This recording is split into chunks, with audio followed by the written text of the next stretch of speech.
I'm going to give you some tips for Post-Lab 31, an unexpected reaction of 2,3-dimethyl 2,3-butane diol. The first three questions on this assignment are problems 1, 2, and 3 from your textbook, and I'm going to suggest that you don't start with problem number 1 because I think that that's probably the most difficult one to start with. I think the easiest place is to start with problem number 2.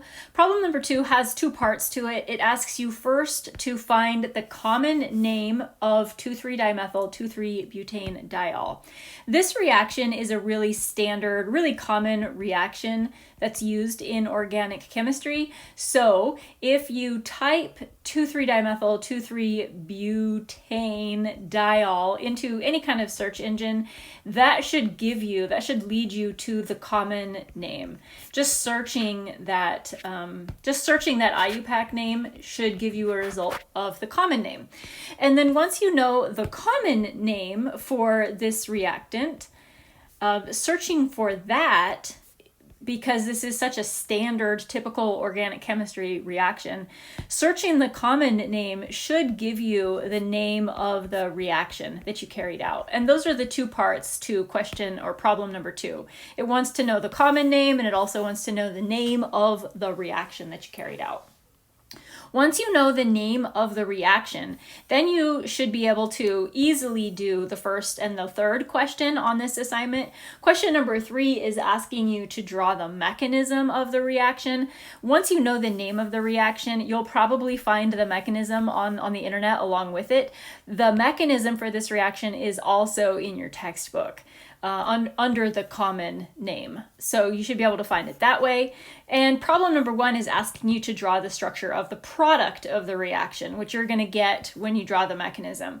The problem in your textbook asks you to draw the structure and explain how you came up with the structure from the IR.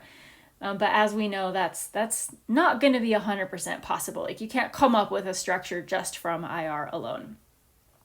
So my suggestion is you start with question number 2, and question number 2 is going to simultaneously answer questions 1 and 3. Question number 4, you're going to attach your IR and then rate the purity of your compound, of your product based on your IR, which I've talked about how you're going to do that before. If everything matches, you'll call that very pure. If you're missing a peak or two, maybe just call it pure. If it just looks crazy, call it very impure. And then for problem number 5, you're going to be doing another one of these flow charts. So this one, I do have the operations listed for you, but one thing to make it a little bit more difficult for you is that every substance is only listed one time up here as sort of in your list of stuff to use, but some of them might need to be used more than one time.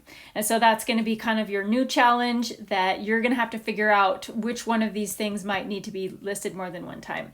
Instead of giving the name of the product, I'm just using the term product because I don't want to reveal that to you. And then also notice distillation is not included in this because not everybody's going to need to do the distillation. And also the sodium chloride used during the separation process is not included, so that's not on here either.